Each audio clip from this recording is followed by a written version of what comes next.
Olá, companheiras, olá, companheiros, saudações petistas. Sejam muito bem-vindas e muito bem-vindos a mais uma edição do podcast Em Tempos de Guerra, a Esperança Vermelha.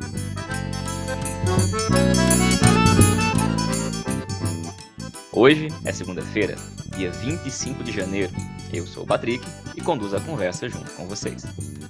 No episódio de hoje, falamos sobre as mobilizações pelo Fora Bolsonaro que marcaram neste final de semana e o crescimento da luta pelo impeachment. A companheira Nayara Oliveira, presidente do Conselho Municipal de Saúde de Campinas, São Paulo, fala sobre a situação da vacinação em São Paulo e no Brasil. Escutamos também o companheiro Jonatas Moretti, advogado no Distrito Federal, que comenta sobre o STF, sobre a presença de Fux e o protagonismo de outros ministros nesse momento. E a companheira Gabriela Frison, diretora da UBS, fala pra gente sobre como é que foi o Enem, quais os próximos passos e lutas das entidades estudantis.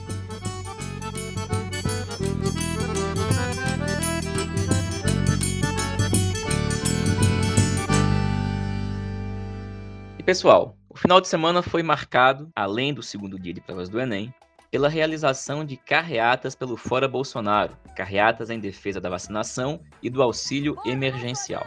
A convocação das carreatas para o dia 23, sábado, foi feita pelas frentes Brasil Popular e Povo Sem Medo. Em Curitiba, o buzinaço começou em frente à sede dos Três Poderes no Centro Cívico. Os manifestantes chegaram cedo para carrear. Em Brasília, segundo a Polícia Militar, cerca de 500 veículos participaram do protesto. No Rio de Janeiro, a carreata ocupou a Avenida Presidente Vargas, uma das principais da cidade. Os protestos aconteceram também em outras capitais, entre elas Recife, Salvador, Fortaleza, Belém, Belo Horizonte e Porto Alegre. A gente não tem ainda um balanço oficial, mas foram centenas de cidades que realizaram as atividades, com destaque para os atos realizados em algumas capitais, como Belém, Curitiba e Brasília. Esses atos, eles marcaram o segundo final de semana consecutivo com algum tipo de mobilização, já que na semana passada o país voltou a ter panelaços também em centenas de cidades. Evidentemente que a quantidade e o tamanho dessas mobilizações ainda é menor que o necessário, mas a sua realização é muito importante e demonstra pelo menos um indicativo de mudança no comportamento e na postura de alguns setores populares e também médios. Isso ganha ainda mais relevância por acontecer no momento em que, para alguns, parece que está aberta, ou pelo menos está se abrindo, o que está sendo chamado de janela de oportunidade.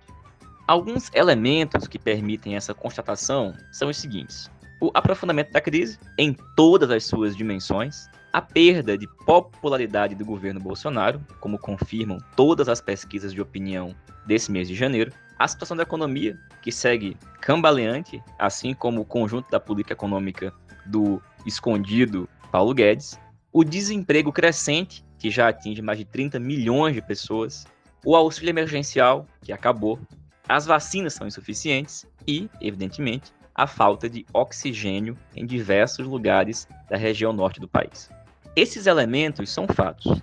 Agora, cabe aqui comentar, tentar analisar se eles significam, politicamente, uma abertura de uma janela que permita alguma mudança na situação política do país. Para isso, primeiro, nós precisamos reconhecer a existência ou não dessa janela. Afinal de contas, janelas existem. Ao menos janelas desse tipo que a gente está falando. Ou seja, um determinado momento político em que certas condições estão mais ou menos favoráveis para uma mudança. Essas janelas, elas são maiores, são menores, elas são mais ou menos fechadas, mais ou menos abertas. O ponto aqui é se essa janela em particular, que é aquela que pode permitir a passagem para uma mudança na atual conjuntura política do país, se ela está mais ou menos aberta. Nos parece, comparado aqui, de fato, há essa janela e há nela alguma abertura. A situação política, social, econômica, sanitária, ambiental do país é desastrosa. Não que essa situação ela já não estivesse assim há diversos meses, mas agora, diferente, pelo menos, do segundo semestre de 2020, há um novo elemento que é justamente a disposição de alguns setores populares e também médios de se mobilizar pelo Fora Bolsonaro.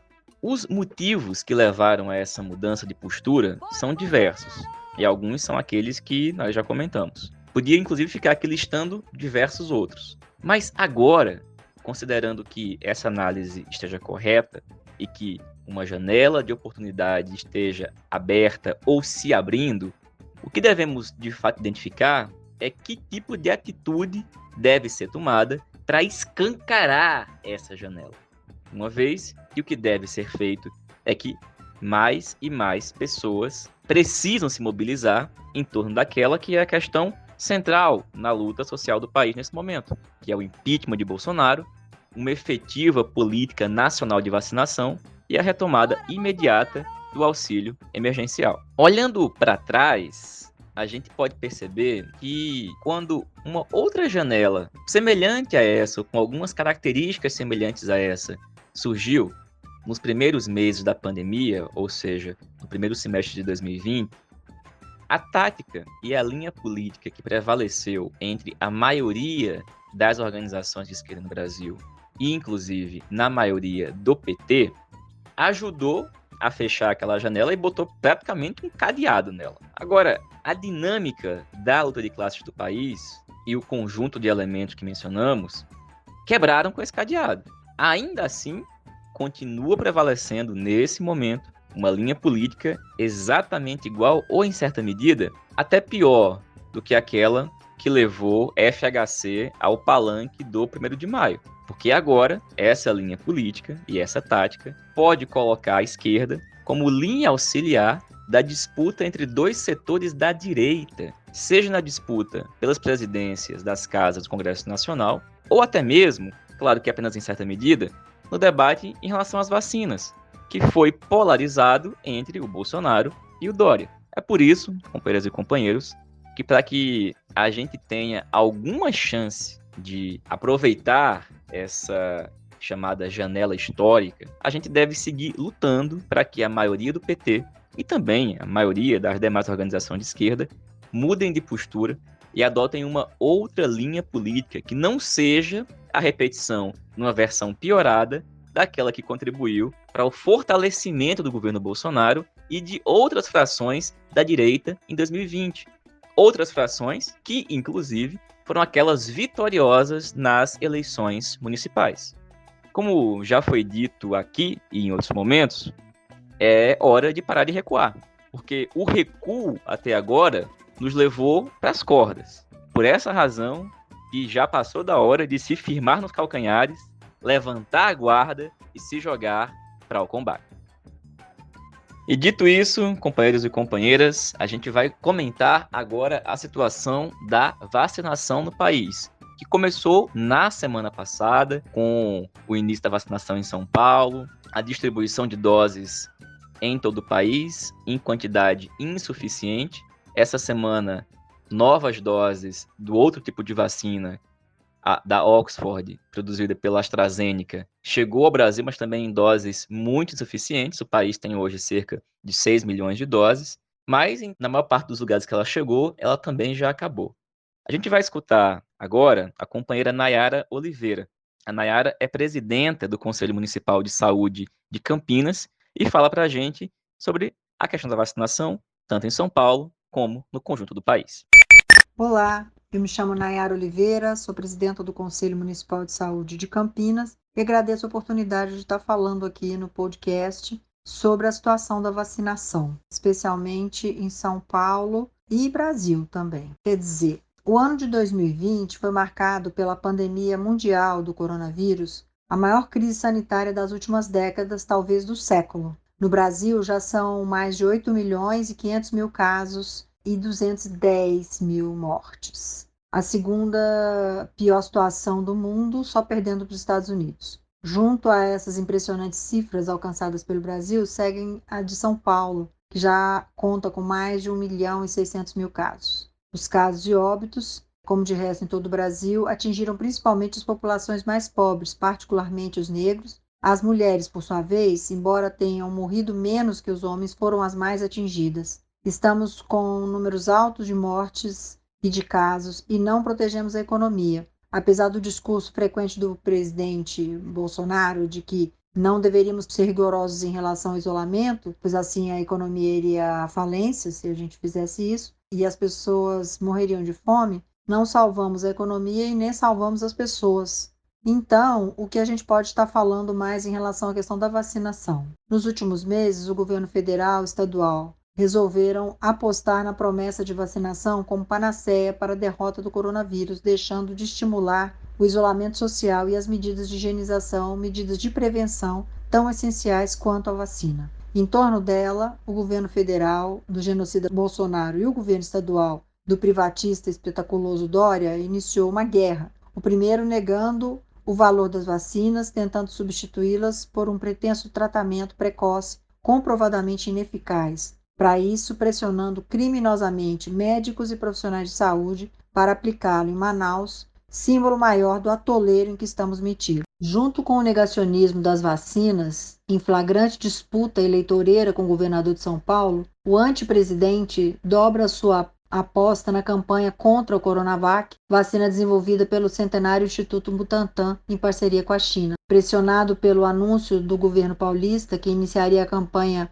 vacinal em 25 de janeiro, ele anunciou a vacinação nacional para 20 de janeiro, sem ter ainda nenhuma vacina disponível. Mentiu descaradamente que iria buscar, no que foi prontamente desmentido pelo governo indiano. Finalmente, a vacinação começou, depois de muitos tropeços, como a ameaça do governo federal de confiscar a Coronavac estocada em São Paulo. Ainda assim, o número de vacinas no país até o dia 21 de janeiro era suficiente para apenas 4,4% da população alvo nesta etapa. Do seu lado, colonizada por militares, a Anvisa, a Agência Nacional de Vigilância Sanitária, autorizou com restrições a Coronavac do Butantan e a AstraZeneca Oxford da Fiocruz para uso emergencial no país, praticamente nas vésperas das datas previstas do início da vacinação, enquanto mais de 50 países já estão vacinando. Do lado das hostes do governo Dória do PSDB, acontecem vários movimentos espetaculosos cujo principal objetivo é nacionalizar o seu nome,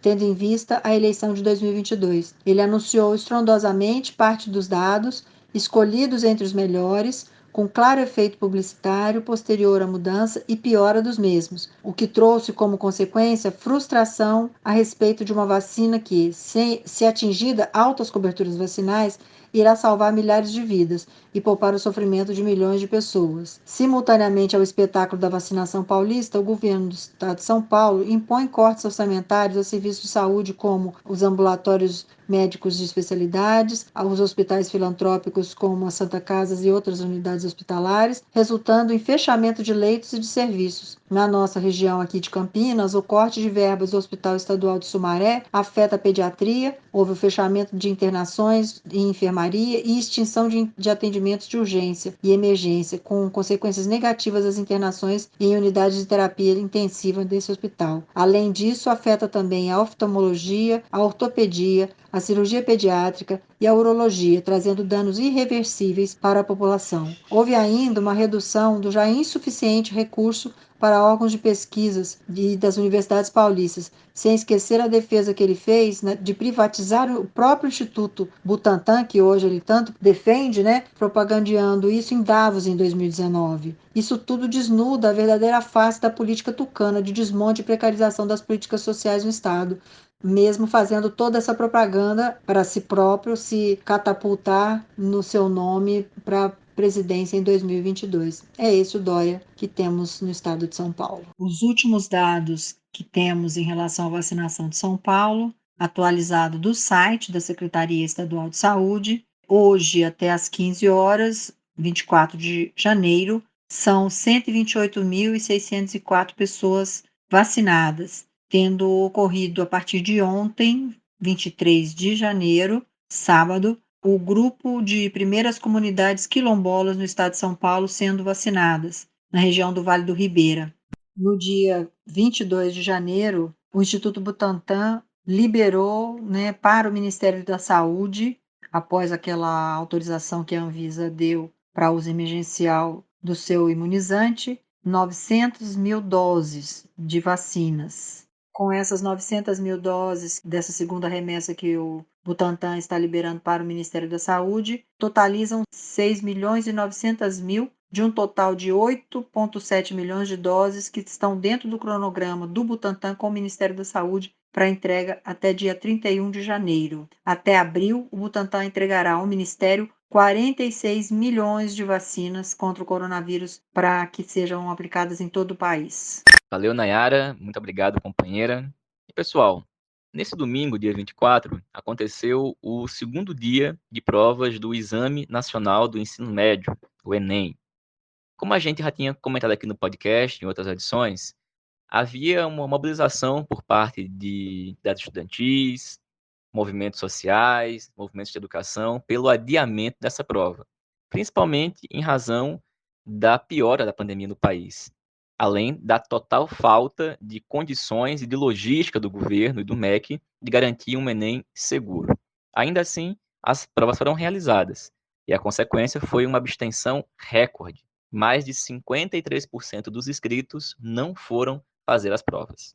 A gente vai escutar agora a companheira Gabriela Frison, que é diretora da UBS, a União Brasileira de Estudantes Secundaristas, que fala para a gente sobre como é que foi a prova do Enem, quais são os próximos passos da luta dos estudantes para que aqueles que não puderam fazer façam as provas, também para garantir o ingresso desses estudantes na universidade. Oi, pessoal, tudo bem? Meu nome é Gabriela Afonso Frison, sou diretora da UBS e presidenta do Grêmio Estudantil do IFSU de Sapucaia. Eu tenho 18 anos e fiz o Enem esse final de semana e final de semana passado. Tô aqui para falar com vocês sobre como é que foi o Enem, né? Que de fato foi uma confirmação de todos os nossos medos, de tudo que a gente vinha alertando a sociedade e o MEC de que iria acontecer.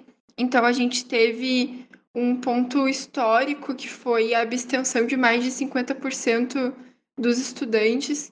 Abstenção, ou então eles foram impedidos de fazer a prova por causa do desrespeito do MEC, da desconsideração pela vida, de não ter feito a logística de realocar os estudantes para que as salas tivessem a lotação reduzida pela metade, mas que ainda assim todos tivessem lugar de fazer a prova. Então, em muitos lugares, o estudante chegava para fazer a prova, a lotação já tinha sido atingida e aquele estudante não tinha sido considerado e foi impedido de fazer. Agora parece que eles vão dar um outro dia para esses estudantes poderem fazer a prova, assim como os estudantes que estavam com alguma doença no dia, doença contagiosa, né, como Covid, vão poder fazer em outro dia.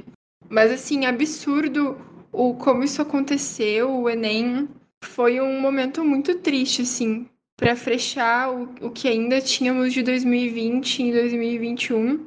Os estudantes ficaram angustiados, e daí quem foi barrado ainda tinha que depois vir no segundo dia sem saber se ia conseguir entrar para fazer a prova ou não.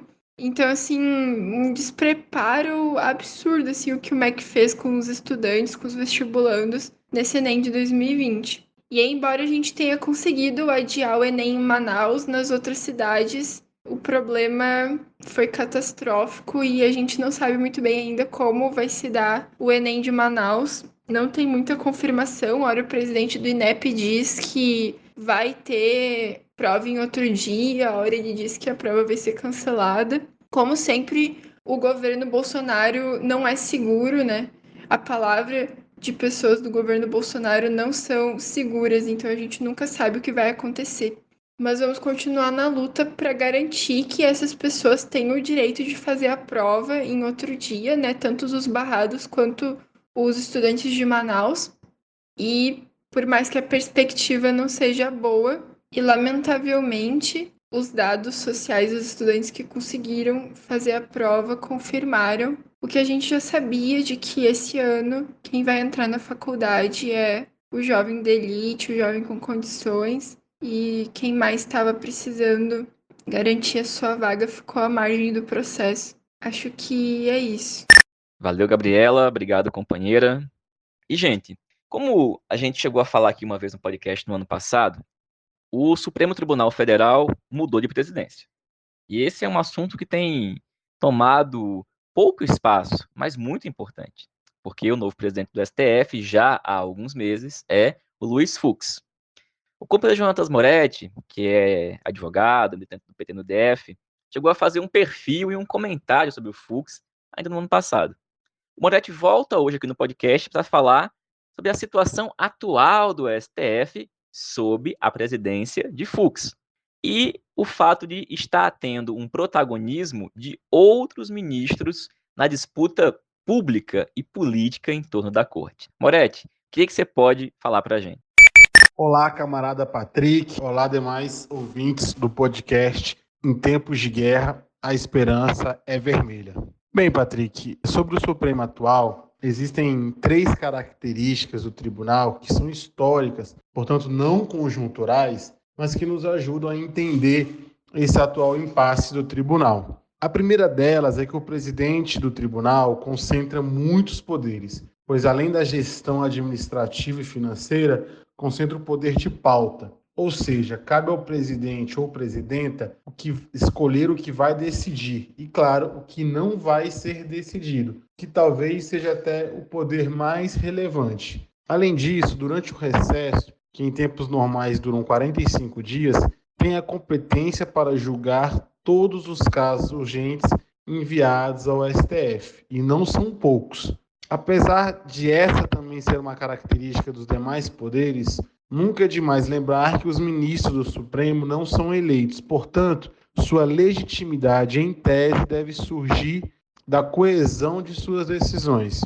Um segundo aspecto, que tem relação com o primeiro, é de que a escolha do presidente do STF não é fruto de uma eleição entre os ministros. Em verdade, apesar de ser uma eleição formal, tradicionalmente, o presidente é o ministro mais antigo na casa entre os que ainda não ocuparam a presidência. Portanto, nós já sabemos que a próxima presidente será a Rosa Weber e depois o ministro Luiz Roberto Barroso. Ou seja, não necessariamente o presidente do Supremo é um líder entre seus pares. Essa característica nunca trouxe grandes problemas ao STF. Ocorre que, no atual momento, o STF vive o seu período com maior atrito interno desde a redemocratização. Neste cenário, a ausência de reconhecimento do Fux como líder que exerce suas funções em consonância com o interesse e a opinião de seus, em tese, liderados, começa a surgir problema. Uma terceira característica, que não é nenhuma novidade, é que, por um conjunto de fatores que não conseguiremos detalhar aqui, o STF tem muitas das suas decisões principais sendo tomadas individualmente. No meio jurídico, muitos argumentam que o STF é um arquipélago de 11 ilhas que pouco se comunicam entre si. Pois bem, diante dessas características, e em um complicado cenário para o STF, que assumiu como presidente o ministro Luiz Fux, que é um magistrado que tem um perfil problemático para o momento. Fux é excessivamente vaidoso, é o principal aliado da Lava Jato em um momento de descenso da operação e suas práticas no STF, é um ministro que usa e abusa das decisões monocráticas, como foi um caso dos penduricalhos da magistratura, que até hoje não foi a julgamento, e mais recentemente da lei anticrime, que ele determinou a suspensão de um dos pouquíssimos pontos positivos da lei, que era justamente o juiz de garantias. Além disso, Fux também é um ministro muito influenciado pela mídia e a opinião publicada. É dele aberrações como, aspas, o STF deve se ajustar ao sentimento constitucional do povo, fecha aspas. Ou mesmo que, outras aspas, o judiciário deve dar uma resposta sobre as razões públicas ou questões morais que estejam afinadas com o sentimento constitucional do povo, fecha aspas.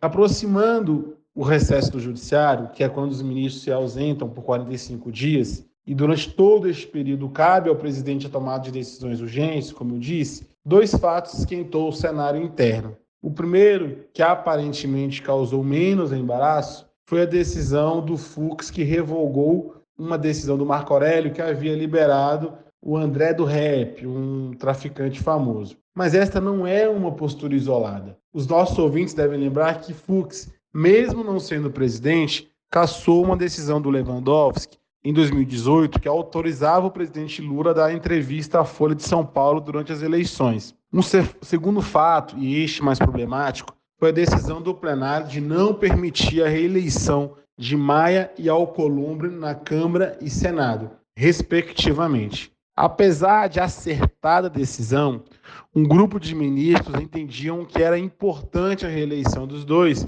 para frear o Bolsonaro. Diante disso, toparam flexibilizar mais uma vez a Constituição. Segundo informações de bastidores, Fux também era deste pensamento. Ocorre que veio uma avalanche na imprensa, ou nas palavras de Fux, a voz das ruas, e o ministro mudou de opinião, deixando um baita constrangimento aos seus pares. E foi justamente parcela deste grupo, derrotada na votação sobre a reeleição na mesa do Congresso Nacional, que decidiu limitar os poderes do Fux. O que fizeram? Gilmar Mendes, Alexandre de Moraes, Lewandowski e Marco Aurélio decidiram que não iriam tirar férias e continuariam trabalhando durante todo o recesso. A consequência, retiram poderes do Fux, uma vez que todos os processos urgentes que são relatados por esse ministro não mais iriam ao Fux, que teve seus poderes esvaziados. Neste cenário, o ministro Lewandowski se destacou, porque coube a ele todos os processos envolvendo conflitos relativos à pandemia da Covid-19. Por exemplo, foi dele a decisão que impediu a União de requisitar seringas e agulhas do Executivo Paulista naquele início da briga entre Dória e Bolsonaro. Foi dele a decisão que cobrou explicações do Ministério da Saúde em relação ao estoque de insumos para vacinação. E foi dele também a decisão que aceitou o pedido da defesa do Lula para ter acesso às mensagens captadas por uma das operações da Polícia Federal que investiga os hackers que tornaram públicas as mensagens entre Moro e Dallagnol. Os hackers que divulgaram o que veio a se chamar a Vaza Jato. Essa última decisão, inclusive, se não fosse o Lewandowski, que fosse o Fux, dificilmente seria favorável ao Lula. Bem, tudo caminha para um ano de muitas emoções no STF, com um aumento do tensionamento entre os ministros. Se isso trará mudanças estruturais ou será apenas uma disputa de poder, os próximos passos irão nos responder. Valeu, Moretti. Obrigado, companheiro. Pessoal, essa foi mais uma edição do podcast Em Tempos de Guerra, a Esperança Vermelha. Como vocês sabem, a gente está disponível nas mais diversas plataformas, Spotify, Google Podcast, Rádio Pública, e também por meio de áudios de WhatsApp. Nos ajude a compartilhar e a divulgar, com edições todas as segundas e sextas-feiras. Faço um último convite para que quem tiver interesse acesse o site da ELAP. Essa semana tem mais uma série de cursos disponíveis. Basta acessar o site elap.org.br e conferir a programação. Nos vemos sexta-feira. Saudações petistas e até mais.